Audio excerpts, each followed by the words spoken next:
Hello students, आज हम लेके आए हैं स्थिर वैद्युत की इलेक्ट्रोस्टैटिक्स के पहले चैप्टर का ऑब्जेक्टिव क्वेश्चन। इससे बाहर क्वेश्चन आपका बोर्ड में नहीं आएगा और ये जो लेक्चर है वो बिहार बोर्ड के लिए, बीएसईबी के लिए और झारखंड बोर्ड जैक के लिए और यूपी बोर्ड के लिए और जितने भी बोर्ड हैं हमारे देश के राज्यों के सभी बोर्ड के लिए ये फायदेमंद होगा। चलिए हम लोग देखते हैं ऑब्जेक्टिव क्वेश्चन पहला चैप्टर का। देखिए पहला क्वेश्चन बोल रहा कि आवेश का एसआई मात्रक होता है। तो आवेश का एसआई मात्रक कूलाम होता है। कैसे होता है दिखा देते हैं हम आपको। Q बराबर होता है IT, Q बराबर IT, I का मात्रक होता है एम्पियर और समय का सेकेंड, और इसी को ही क्या बोला जाता है, कूलम। इसी को कूलम्ब बोला जाता है और शॉर्ट में इसको C लिखा जाता है। तो आवेश का एसआई मात्रक जो है वो क्या होगा, कूलाम होगा। ऑप्शन सी आपका करेक्ट ऑप्शन होगा। समझे, एकदम इजी है ये सब। अभी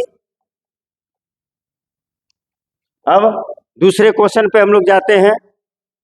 दूसरा क्वेश्चन जो है, आवेश कैसी राशि है। आवेश कैसी राशि है।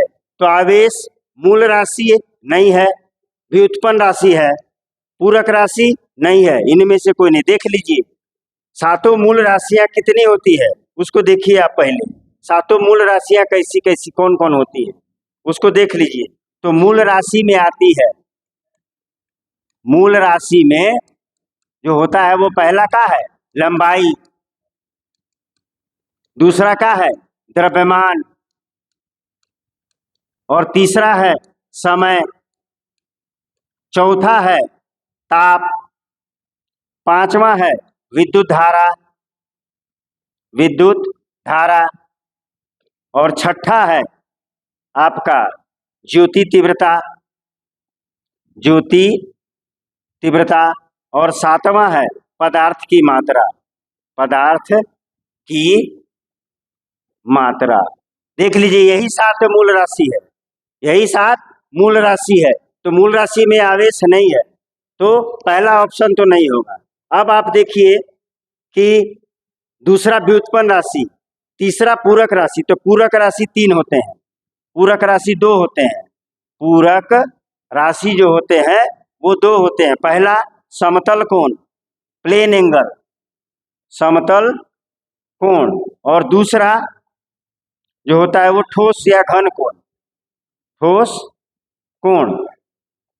ठीक है, तो ये भी नहीं है, पूरक राशि में भी नहीं है, और इनमें से कोई नहीं होगा। कौन राशि होगा आपका, व्युत्पन्न राशि आंसर होगा, यानी बी ऑप्शन आपका सही होगा। ठीक है, अब हम चलते हैं आपको नेक्स्ट क्वेश्चन पे। नेक्स्ट क्वेश्चन, तीसरा क्वेश्चन क्या बोल रहा है, आवेश का सीजीएस मात्रक, आवेश का सीजीएस मात्रक होता है। तो आवेश का सीजीएस मात्रक पूछा है, इसमें कंफ्यूज मत होइएगा, कौन मात्रक, सीजीएस मात्रक पूछ रहा है। तो आवेश का एसआई मात्रक कूलाम होता है, आवेश का एसआई मात्रक कूलाम होता है। अच्छा, पहला ऑप्शन में है एम्पियर, तो एम्पियर विद्युत धारा का मात्रक होता है। दूसरा है स्टेट कूलम, यही ऑप्शन सही होगा। तीसरा गाउस है, गाउस नहीं होगा भैया। वोल्ट, विभव का होता है, वोल्ट नहीं होगा, यानी ऑप्शन नंबर बी हमारा सही होगा। चलिए नेक्स्ट क्वेश्चन पे हम लोग चलते हैं। चौथे नंबर क्वेश्चन पर देख लीजिए क्या बोल रहा है, प्रोटॉन पर आवेश बराबर होता है। ठीक है, तो आवेश, न्यूनतम आवेश 1.6 गुने 10 पे पावर माइनस 19 कूलम होता है। माइनस होता है तो इलेक्ट्रॉन पर आवेश होता है, और प्लस होता है तो प्रोटॉन पे आवेश होता है। तो प्रोटॉन पे आवेश जो होगा आपका, देख लीजिए क्यूपी बराबर क्या होगा, 1.6 गुने 10 पे पावर माइनस 19 कूलम, ये होगा आपका। तो इसमें कौन सा ऑप्शन है, यहाँ पे पावर में -21 है, यहाँ पे पावर में -20 है, यहाँ पे है 1.6 गुने 10 पे पावर माइनस 19, यानी ऑप्शन नंबर बी आपका सही होगा। ऑप्शन नंबर बी हमारा होगा जो सही होगा। ठीक है, नेक्स्ट क्वेश्चन पे हम चलते हैं। नेक्स्ट क्वेश्चन है 5वां नंबर, ठीक है। 5वां नंबर क्या बोल रहा है, किसी धनात्मक आवेशित वस्तु में है, किसी धनात्मक आवेशित वस्तु में है। तो सबसे पहले आपको समझना है कि धनात्मक वस्तु कैसे होता है। ठीक है, अगर ये कोई वस्तु है, ठीक है, अगर ये कोई वस्तु है, ठीक है, अगर ये कोई वस्तु है और ये पॉजिटिव है, क्या है, पॉजिटिव, माने इस पे पॉजिटिव चार्ज है, इसका मतलब इस वस्तु से इलेक्ट्रॉन निकला है, इस वस्तु से इलेक्ट्रॉन क्या हुआ है, निकला है, इलेक्ट्रॉन निकला है। इसका मतलब क्या हो गया भाई, क्या हो गया, इलेक्ट्रॉन की कमी, इलेक्ट्रॉन की कमी। तो कौन सा ऑप्शन आपका करेक्ट होगा, option number B, option number B आपका करेक्ट आंसर होगा। ठीक है, आगे बढ़े। देखिए, इससे बाहर क्वेश्चन नहीं आने वाला है, हर एक चैप्टर का हम आपको ऑब्जेक्टिव कराएंगे और पूरे ऑब्जेक्टिव जितना भी चैप्टर में कराएंगे उससे बाहर क्वेश्चन नहीं आने वाला है, वो चाहे कोई भी बोर्ड हो। ठीक है, अगर इससे बाहर आ जाएगा तो हम लोग को पढ़ाना व्यर्थ है। ठीक है, आपको गाइडलाइन करना हमारा व्यर्थ चला जाएगा। ठीक है, चलिए नेक्स्ट देखते हैं, क्वेश्चन नंबर 6। क्या बोल रहा है भाई, किसी स्थिर विद्युत प्रक्रिया में आवेश विनिमय की न्यूनतम मात्रा होती है। ये बात बोली, देखिए क्या बोल रहा है कि अगर कोई बॉडी है उस पर से आवेश को हम क्या करें, निकालें या उसको दें। आवेश विनिमय माने उस वस्तु को आवेश दें या आवेश उससे हम निकालें, एक्सचेंज करें।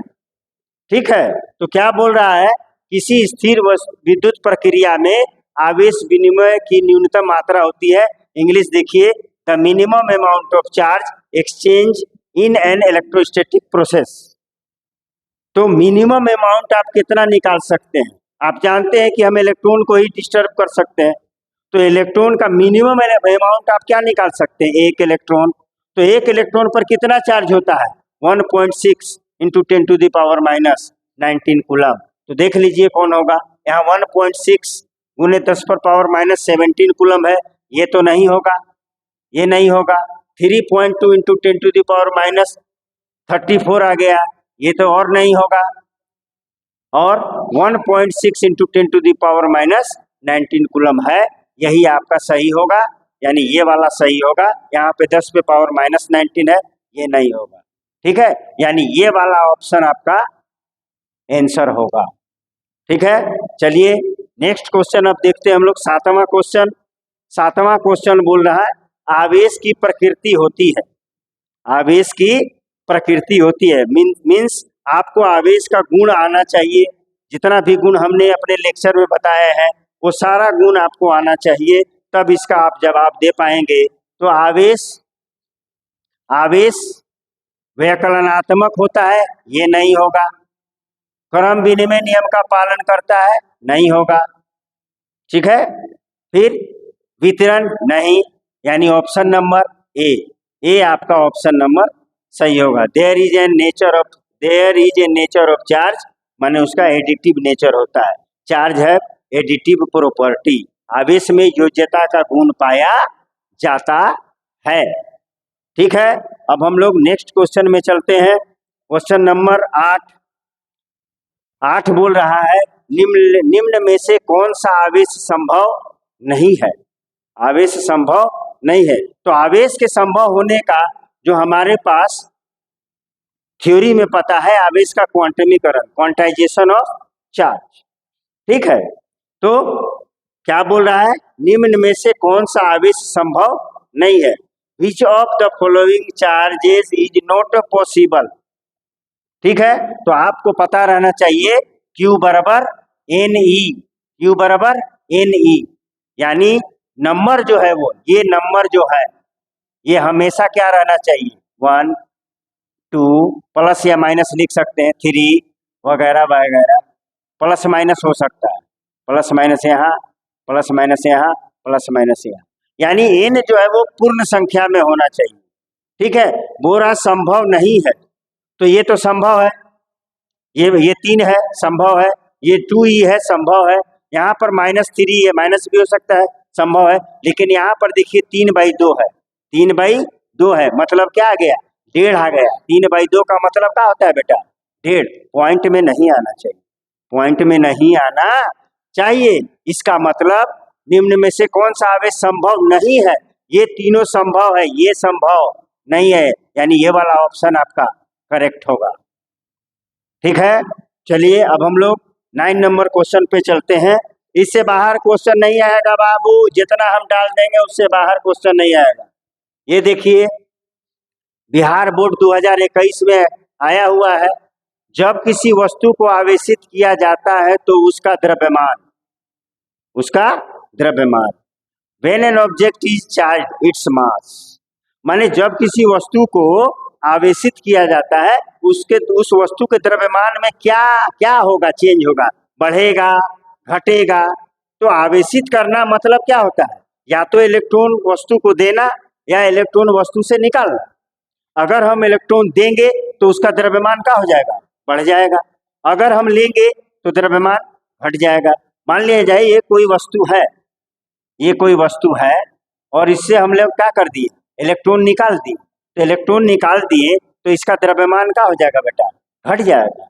अगर ये कोई वस्तु है और इसको हम इलेक्ट्रॉन दे रहे हैं, ठीक है, तो इसका द्रव्यमान क्या हो जाएगा, बढ़ जाएगा। इलेक्ट्रॉन का द्रव्यमान मालूम है, मास ऑफ इलेक्ट्रॉन होता है 9.1 × 10⁻³ kg होता है। ठीक है, तो जब भी आप वस्तु को क्या करिएगा, आवेशित कीजिएगा तो उसके द्रव्यमान में क्या होगा, परिवर्तन होगा। और इस सवाल में बोल रहा है कि धन आवेशित करिएगा ऋण आवेशित, बोल रहा है आवेशित करने, तो बढ़ भी सकता है और घट भी सकता है। बढ़ता है हमेशा बढ़ता है, नहीं भाई घट भी रहा बढ़ भी रहा, तो ये वाला ऑप्शन नहीं होगा। घटता है ये भी नहीं होगा। अचर रहता है, अचर माने होता है कांस्टेंट बेटा, अचर माने क्या होता है, कांस्टेंट नियत, तो ये भी नहीं होगा, माने बढ़ या घट सकता है। यानी ऑप्शन नंबर डी आपका क्या होगा, सही होगा। ठीक है, बढ़ते हैं अब हम लोग 10वें नंबर पे। 10वां नंबर क्वेश्चन बोल रहा है कि किसी वस्तु पर आवेश की न्यूनतम मात्रा कम नहीं हो सकती। माने किसी भी वस्तु पर, मान लिया जाए हम ये वस्तु ले रहे हैं, तो इस पर अगर ये बॉडी चार्ज है तो सबसे कम चार्ज कितना होगा, इस पर सबसे कम आवेश इस पर कितना होगा, ये पूछ रहा है। The minimum amount of charge on an object can not be, उससे कम नहीं हो सकता है। तो किससे कम नहीं हो सकता भैया, इलेक्ट्रॉन या प्रोटॉन के आवेश से कम नहीं हो सकता है, काम खत्म। इलेक्ट्रॉन या प्रोटॉन के आवेश से कम मान का आवेश संभव दुनिया में नहीं है, प्रकृति में नहीं है, तो उससे कम मान संभव नहीं हो सकता। तो ये तो हो सकता है, तो ये वाला ऑप्शन नहीं होगा, ये वाला भी नहीं, ये वाला भी नहीं, तो इस मान से कम आवेश संभव नहीं होगा, यानी ऑप्शन नंबर ए आपका सही होगा। ऑप्शन नंबर ए सही होगा आपका। ठीक है, इससे 1.6 × 10⁻⁻19 कूलम से किसी वस्तु पर आवेश का मान कम संभव नहीं है। आगे बढ़ते हैं भैया। अब 11 नंबर क्वेश्चन बोल रहा है कि एक ही पदार्थ के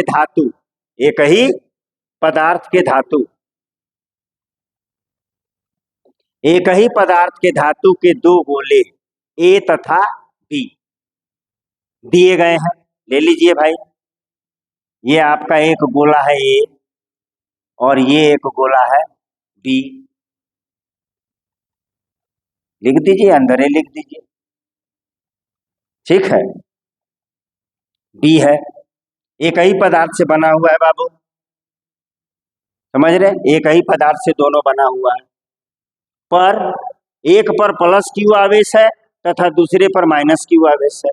एक पर प्लस क्यू आवेश है और दूसरे पर माइनस क्यू आवेश है। ठीक है, तो क्या बोल रहा है, the two metal spheres A and B of the same material, दो में धातु का गोला है और दोनों सेम मटेरियल से बना है, एक पर प्लस क्यू दिया गया है और दूसरे पर माइनस क्यू दिया गया है। तो बोल रहा है ए का द्रव्यमान बढ़ जाएगा। कैसे बढ़ जाएगा रे भैया? ए में से इलेक्ट्रॉन निकाले हैं तभी तो ये धनात्मक होगा। ए से इलेक्ट्रॉन निकला है तभी तो ये धनात्मक हुआ। तो ए का द्रव्यमान कैसे बढ़ जाएगा रे भैया? तो दिस इज फॉल्स, ये गलत है। बी का द्रव्यमान बढ़ जाएगा। हाँ, यहाँ पर बी का द्रव्यमान बढ़ जाएगा क्योंकि हमने इलेक्ट्रॉन इसको क्या किया है? दिया है। ऋण आवेशित वस्तु है और इलेक्ट्रॉन देंगे तो उसका द्रव्यमान बढ़ जाएगा। इसका मतलब ऑप्शन नंबर बी सही है। सी पर भी विचार कर लेते हैं। द्रव्यमान पर कोई प्रभाव नहीं पड़ेगा। नहीं भैया, अगर आप चार्ज दीजिएगा किसी बॉडी पर तो द्रव्यमान पर इफेक्ट प्रभाव पड़ेगा। इनमें से कोई नहीं, ये भी नहीं होगा, ये भी नहीं होगा। ऑप्शन नंबर आपका the mass of B will increases, ये ऑप्शन सही होगा। ठीक है, बढ़ते हैं आगे। 12 नंबर क्वेश्चन। सब क्वेश्चन बोर्डों में आया हुआ है, कोई भी क्वेश्चन ऐसा नहीं है जो बोर्ड में नहीं आया। सारा क्वेश्चन बोर्ड में आया हुआ है, बोर्ड में 12th के बोर्ड में आया हुआ है। ठीक है, देखिए, किसी वस्तु के धनात्मक या ऋणात्मक आवेशित होने के लिए कौन उत्तरदायी होता है? What is responsible for an object being positively और नेगेटिवली चार्ज? माने किसी भी वस्तु को अगर हम धन आवेशित कर रहे हैं या ऋण आवेशित कर रहे हैं तो कौन उसका उत्तरदायी होता है? तो साधारण बार बात हो रही है, कौन उत्तरदायी होता है? इलेक्ट्रॉन को निकालिए या इलेक्ट्रॉन को जोड़िए, तो कौन उत्तरदायी होगा भैया? तो पहला प्रोटॉन है, गलत बात। दूसरा इलेक्ट्रॉन है, सही बात। ये तो इस पर तो कोई आवेश ही नहीं होता है। ठीक है, यानी ऑप्शन नंबर बी आपका सही होगा। ठीक है, चलिए नेक्स्ट बढ़ते हैं हम। 13 नंबर क्वेश्चन। वस्तु किस प्रकार से आवेश की अधिकता या कमी को प्राप्त कर सकती है? लीजिए, वस्तु किस प्रकार से आवेश की अधिकता या कमी को प्राप्त कर सकती है? How can an object acquire excess और डिफिशियंसी ऑफ चार्ज? इसका मतलब बोल रहा है कि सीधे बात ये बोलना चाह रहा है कि आप वस्तु को कैसे आवेशित कर सकते हैं। अरे आवेशित करना माने आवेश को कम करना या आवेश को बढ़ाना, यही बात बोल रहा है। दूसरे प्रकार से अपनी भाषा को प्रस्तुत किया गया है। तो विद्युत बल नहीं, विद्युत बल से नहीं होते। आवेशन की प्रक्रिया 3 हम लोग पढ़े हैं, घर्षण द्वारा आवेशन, संवहन द्वारा आवेशन और प्रेरण द्वारा आवेशन। तो गर्म करके नहीं भैया, हिला करके, बाप रे बाप, हिला करके भी नहीं। कैसे? रगड़ के, घर्षण द्वारा आवेशन। कैसे द्वारा आवेशन? घर्षण द्वारा आवेशन। यानी ऑप्शन नंबर डी सही होगा। ऑप्शन नंबर डी सही होगा। रगड़ कर माने घर्षण द्वारा आवेशन, घर्षण द्वारा आवेशन, समझ रहे हैं? घर्षण द्वारा आवेशन। और दूसरा क्या होता है? संवहन द्वारा आवेशन। और तीसरा होता है प्रेरण द्वारा आवेशन। ठीक है, चलते हैं नेक्स्ट में चलते हैं। 14 नंबर सवाल, ये भी बिहार बोर्ड 2000, थोड़ा गड़बड़ है, 2021 होगा।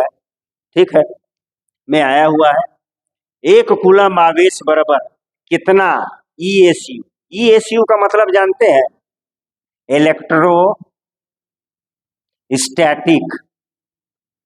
यूनिट, स्थिर वैद्युत इकाई। लोग पकड़ नहीं पाते ESU माने, हाँ ESU क्या दे दिया भाई। ठीक, स्थिर वैद्युत इकाई है और कुछ नहीं है। ठीक है, तो 1 कूलम आवेश बराबर कितना ESU? 1 कूलम चार्ज बराबर कितना ESU? तो आपको हमने बताया है, आपको भी पता होगा, 1 कूलम बराबर होता है 3 × 10⁹ ESU।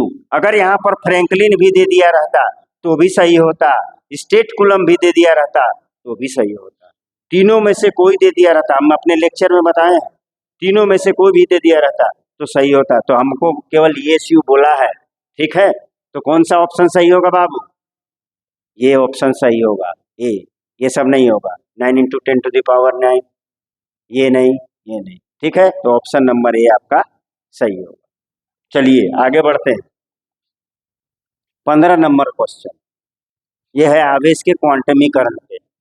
ठीक है, किसी आवेश Q में इलेक्ट्रॉन की संख्या n होती है, इलेक्ट्रॉन की संख्या n होती है। n बराबर पूछ रहा क्या है, the number of electrons in A charge Q is n। तो आपको यहाँ पर साफ पता चल रहा है कि ये इस टाइप का फॉर्मूला है, Q बराबर n e, आवेश का क्वांटमीकरण, क्वांटाइजेशन ऑफ चार्ज के बारे में बात कर रहा है। ठीक है, तो आपसे n पूछ रहा है, तो यहाँ से n निकाल लीजिए, n बोल रहा है n, तो n बराबर हो जाएगा बाबू, छोटा लेटर लिखिए या बड़ा लेटर लिखिए, इसको छोटा लेटर भी लिख सकते हैं और लिख लीजिए Q, तो Q अपॉन E। अब देख लीजिए कौन सा ऑप्शन हमारा मैच कर रहा है। ठीक है, तो ये देखिए ये तो नहीं कर रहा, ये नहीं, यहाँ देख लीजिए Q अपॉन E है, यानी ये ऑप्शन मैच कर रहा, ये n बराबर E उल्टा कर दिया है, ये नहीं होगा, यानी ऑप्शन नंबर कौन, ऑप्शन नंबर सी आपका सही होगा। ठीक है, आगे बढ़ते हैं। मेरा ही प्रैक्टिस कीजिए और किसी का देखने का जरूरी नहीं है, इससे बाहर क्वेश्चन नहीं आएगा। हम जितना भी हर एक चैप्टर में ऑब्जेक्टिव कराएंगे उससे बाहर क्वेश्चन नहीं आएगा, आपका 100% ऑब्जेक्टिव में नंबर आएगा, ऑब्जेक्टिव में 100% नंबर आएगा। 2 नंबर वाले क्वेश्चन भी कराऊंगा और आपको 5 नंबर वाले भी क्वेश्चन कराऊंगा, सब कराऊंगा, ऑब्जेक्टिव सब्जेक्टिव सब कराऊंगा, शॉर्ट आंसर सब्जेक्टिव सब कराएंगे। आगे बढ़ते हैं। 16 नंबर क्वेश्चन, किसी वस्तु को 5 × 10⁻⁻19 कूलम से धन आवेशित किया जाता है, यानी आपको दे दिया है बेटा Q बराबर 5 × 10⁻⁻19 करने के लिए उसमें से निकाले गए इलेक्ट्रॉन की संख्या, यानी n पूछ रहा भैया, n पूछ रहा, the number of electrons removed from an object to make it positively charge, कितना किसी भी बॉडी से कितना इलेक्ट्रॉन निकाला जाए कि वो वस्तु पॉजिटिव चार्ज कितना हो जाए, 5 कूलम × 10⁻⁻19 कूलम हो जाए। ठीक है, -19 है यहाँ पे -19 हो जाए। तब आपको अभी तो बताए हैं Q बराबर n, n पूछ रहा, तो Q बराबर हम जानते हैं, Q बराबर छोटा ही लेटर लिखिए भाई, इसमें कंफ्यूज मत होइएगा, छोटा बड़ा, आवेश को छोटा लेटर और बड़ा लेटर दोनों से डिनोट करते हैं। Q बराबर n e, n बराबर Q अपॉन E, तो Q कितना है 5 × 10⁻⁻19 और E का वैल्यू हम जानते हैं 10⁻⁻19, ये और ये कट गया, यहाँ से डाल दीजिए, तो 16 तिया 48, 16 तिया 48, बचा कितना 2, पॉइंट दिए 0, 20 हुआ 3.2, इसी को लगभग बोला जा रहा है, कितना 3 बोला, 3.2 को आप क्या बोल सकते हैं, 3 बोल सकते हैं, यानी ये ऑप्शन आपका सही होगा, बाकी सब गलत हो जाएगा, गलत गलत गलत। ठीक है, बढ़ते हैं, आगे बढ़ते हैं। 17 नंबर क्वेश्चन, 17 नंबर क्वेश्चन बोल रहा है, 17 नंबर क्वेश्चन बोल रहा है कि कांच की छड़ को रेशम से रगड़ने पर, कांच का एक छड़ है, कांच का एक छड़ है, यहाँ बना देते हैं आपको, ये कांच का छड़ है, क्या है ये, कांच का छड़ है, इसको रेशम से रगड़ रहे, ये रेशम है, इससे रगड़ रहे, सटा दीजिए, रगड़ रहे हैं, रेशम से रगड़ रहे, ये रेशम से, ये रेशम है, रेशम से रगड़ रहे, ठीक। कांच की छड़ को रेशम से रगड़ने पर छड़ धन आवेशित हो जाता है, यानी ये क्या हो जा रहा है, पॉजिटिव हो जा रहा है, यानी छड़ क्या हो जा रहा है, छड़ जो हो रहा है वो पॉजिटिव हो जा रहा है, इसका मतलब रेशम का होगा, रेशम का होगा नेगेटिव। ठीक है, रगड़ने पर दोनों वस्तुओं पर विपरीत आवेश से आवेशित होता है। ठीक है, when a glass rod is rubbed with silk the rod becomes positively charge, this means, इसका मतलब क्या, कांच की छड़ को रेशम से रगड़ने पर छड़ धनावेशित हो जाता है। इसका अर्थ है, क्या अर्थ है भैया? क्या अर्थ है? कुछ अतिरिक्त प्रोटॉन रेशम के छड़ पर आ जाते हैं। रेशम के छड़ पर नहीं भैया, कुछ अतिरिक्त इलेक्ट्रॉन रेशम के छड़ पर आ जाते हैं, नहीं। कुछ इलेक्ट्रॉन छड़ से बाहर निकलकर हवा में आ जाते हैं तथा प्रोटॉन रेशम पर, कुछ इलेक्ट्रॉन छड़ से निकलकर रेशम पर चले जाते हैं। ये भी नहीं होगा, ऑप्शन इलेक्ट्रॉन निकलकर चला जाएगा। ठीक है, छड़ से इलेक्ट्रॉन निकल करके चला जाए। आगे बढ़ते हैं, यानी ऑप्शन नंबर क्या है भाई? Option number D, some electrons leave the rod and move to cell. Very nice, ये होगा। चलिए नेक्स्ट चलते हैं 18 नंबर पर। एक गतिमान स्वतंत्र आवेश उत्पन्न करता है। एक गतिमान स्वतंत्र आवेश उत्पन्न करता है। तो देखिए, अगर ये Q है और ये v वेलोसिटी से चल रहा है, ठीक है, तो ये अपने चारों तरफ विद्युत क्षेत्र और चुंबकीय क्षेत्र दोनों, ये कौन क्षेत्र है बेटा? विद्युत क्षेत्र। और ये क्या है? चुंबकीय क्षेत्र, दोनों उत्पन्न करता है। चुंबकीय क्षेत्र दोनों उत्पन्न करता है। A moving free charge produces कौन कौन? Both static electric field and magnetic electric field. माने विद्युत क्षेत्र और चुंबकीय क्षेत्र दोनों, स्थिर विद्युत क्षेत्र और चुंबकीय क्षेत्र दोनों उत्पन्न करता है। 18 नंबर क्वेश्चन हो चुका। 19 नंबर में चलते हैं। इससे बाहर नहीं आएगा, आप इसको देख लीजिए और याद करने का कोशिश मत कीजिए। जितना हम समझा रहे हैं, किस लिए? याद नहीं करने के लिए समझा रहे हैं कि आप उसको फील कर लीजिए। फील कर लीजिए, क्वेश्चन एग्जाम में आएगा, मारिए ठीक, एकदम 100% मारिए सही। चलिए 19 नंबर बोल रहा, किसने प्रमाणित किया कि विद्युत आवेश क्वांटमीकृत होता है? कौन वैज्ञानिक? Who proved that electric charge is quantized? कौन वैज्ञानिक था जो आवेश के क्वांटमीकृत होने का प्रमाण दिया था? तो R.A. मिलिकन। कौन Millikan? R.A. Millikan. R.A. Millikan नामक वैज्ञानिक दिया था भैया। ठीक है, तो कौन हुआ? सी नंबर ऑप्शन सही होगा। ठीक, आगे बढ़ते हैं। 20 नंबर, किसी वस्तु का परावैद्युत स्थिरांक हमेशा अधिक होता है। परावैद्युत स्थिरांक लीजिए, अब ये क्या बहने आ गया, तो आपको कूलम्ब्स लॉ का फॉर्मूला दिखाएंगे और वहां से आपको बता देंगे। देखिए, F बराबर होता है 1/4 pi epsilon not K Q1 Q2 upon R square, या F बराबर 1/4 pi epsilon not epsilon R Q1 Q2 by R square. ये जो घेर रहे हैं यही क्या है? परावैद्युत। और हम लोग जानते हैं थ्योरी में कि K का मान हमेशा एक के बराबर या एक से बड़ा होता है, कभी भी इसका। और ER भी लिख दीजिए। ER को बोलते हैं बेटा सापेक्षिक विद्युतशीलता, आपेक्षिक विद्युतशीलता, परावैद्युत। ठीक है, यानी K का मान कभी भी नेगेटिव नहीं होगा। ठीक, एक से ज्यादा होगा, तो शून्य तो नहीं होगा। The dielectric constant of material is always greater than, यहाँ सफा बोल दिया ग्रेटर देन, तो ग्रेटर देन माने एक से, ये होगा। ये नहीं, यानी ऑप्शन नंबर सी हमेशा एक से बड़ा होता है। ठीक है, पानी का 80 या 81 होता है, हवा का 1 होता है, धातु का अनंत होता है, सब क्वेश्चन आएगा। ठीक है, धीरे धीरे आप करते जाइए और हमारे लेक्चर को शेयर कीजिए, सब्सक्राइब कीजिए। ठीक है, एकदम 100% रिजल्ट आएगा, सारा ऑब्जेक्टिव बन जाए। चलिए नेक्स्ट क्वेश्चन देखते हैं। किसी माध्यम की आपेक्षिक परावैद्युतता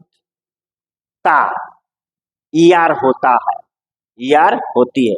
the relative permittivity ER of medium is. ठीक है, तो हमने पढ़ा है एप्सिलन आर बराबर एप्सिलन मीडियम बटा एप्सिलन नोट। माध्यम की विद्युतशीलता निर्वात की विद्युतशीलता के अनुपात को अपेक्षिक प्रावैद्युतांक कहा जाता है। इसी को हम आपको बोल रहे हैं बार बार के। ठीक है, तो कौन सा ऑप्शन होगा? या यहाँ पर अगर हम चाहे तो इसको और लिख सकते हैं, एम न लिखे। ठीक है, तो देख लीजिए कौन सा ऑप्शन मैच कर रहा है बाबू। तो ऑप्शन नंबर ए मैच कर रहा, गुना में नहीं होगा, प्लस में नहीं होगा, माइनस में नहीं होगा, यानी ऑप्शन नंबर ए सही होगा। ठीक है, ये सब मैं करवा चुका हूं अपने लेक्चर में। आगे बढ़िए, 22 नंबर क्वेश्चन। आप हमारा लेक्चर देखिएगा, जो हमने लेक्चर दिया है उससे भी आपको बहुत प्रॉफिट होगा। खुद बनाने लगिएगा ऑब्जेक्टिव हमारे लेक्चर से। परावैद्युत एप्सिलन नोट का मात्रक लीजिए, परावैद्युत एप्सिलन नोट का मात्रक, the unit of dielectric constant epsilon note.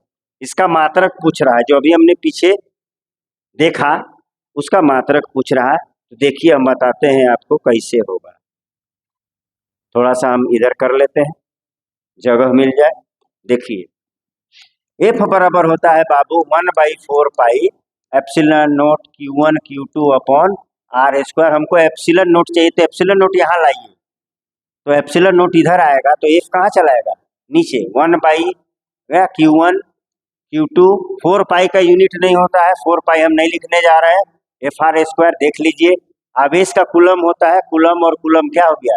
Coulomb square by बल का न्यूटन होता है, और दूरी का स्क्वायर है यानी मीटर स्क्वायर होता है। यानी आप इसको लिख सकते हैं कूलम स्क्वायर न्यूटन -1 और मीटर -2। ये होता है एक मात्रक, जो इसमें नहीं है, इसमें नहीं है। तब इसका मतलब सर गलती है, ऑप्शन नहीं। अब जब आप संधारित्र चैप्टर पढ़िएगा, क्या पढ़िएगा? संधारित्र चैप्टर जाइएगा, संधारित्र चैप्टर से इसको उठा करके पटका है मात्रक को।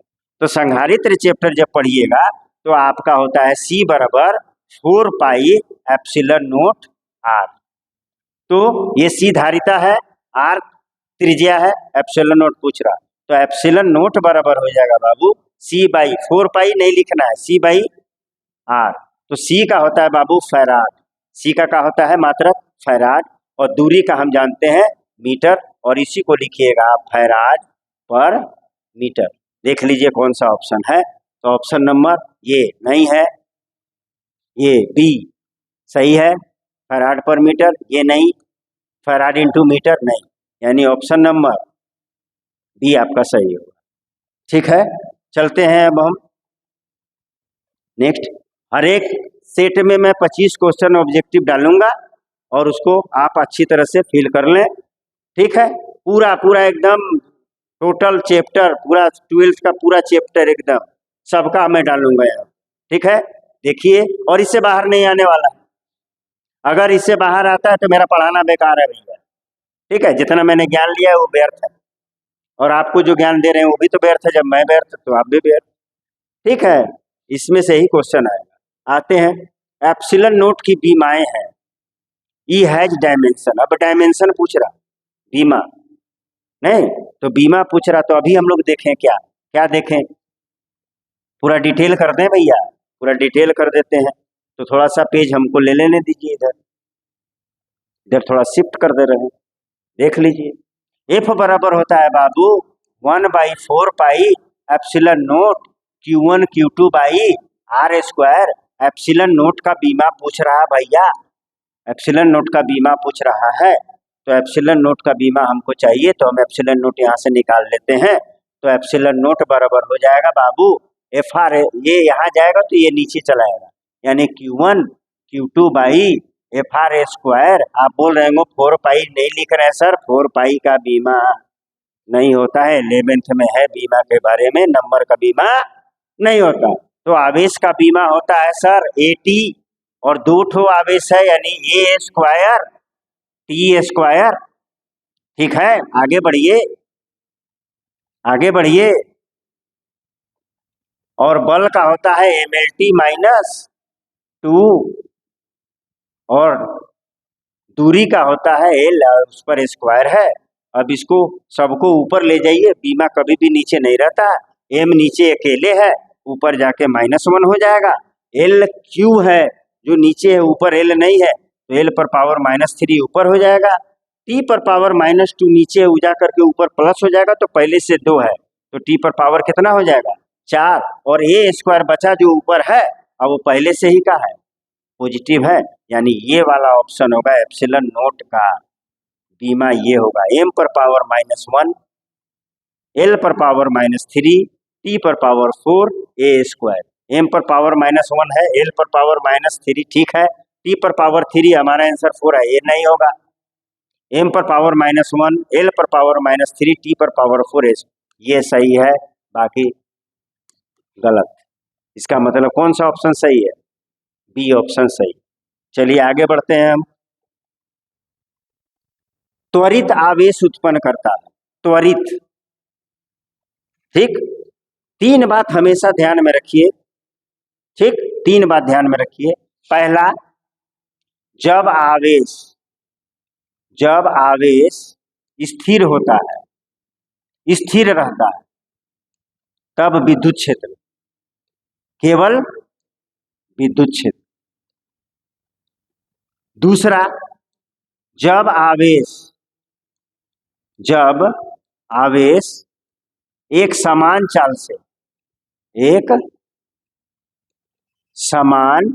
चाल से चलता है,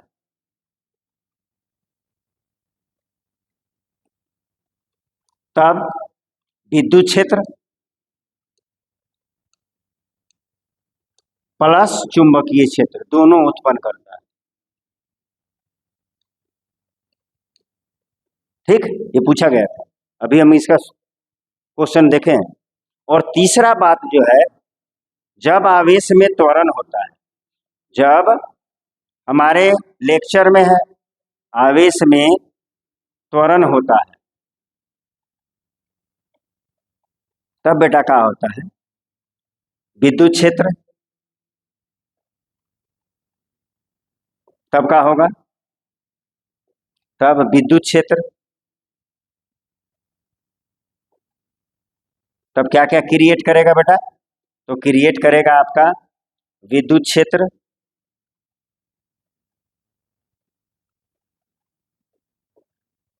प्लस चुंबकीय क्षेत्र, शॉर्ट में लिख रहे हैं, प्लस विद्युत चुंबकीय तरंग, विद्युत चुंबकीय तरंग,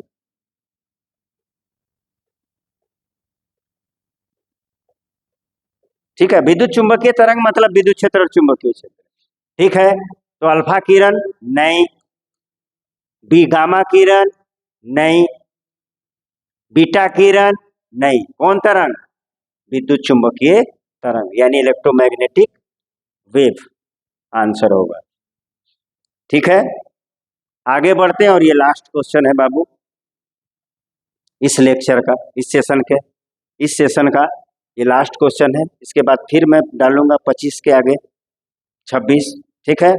तो यहाँ बोल रहा है 1/4 पाई एप्सिलॉन नोट का मान होता है, 2021 में आया हुआ बिहार बोर्ड में, the value of 1/4 pi epsilon. चलिए देखिए, अभी हम लिखे थे एफ बराबर 1/4 pi epsilon note Q1 Q2 by RS। 1/4 pi epsilon note का मान कितना होता है, ठीक है। तो देख लीजिए, 1/4 पाई का मान होता है 3.14 इंटू एप्सिलॉन नोट का मान होता है 8.85 गुने 10 पे पावर -12।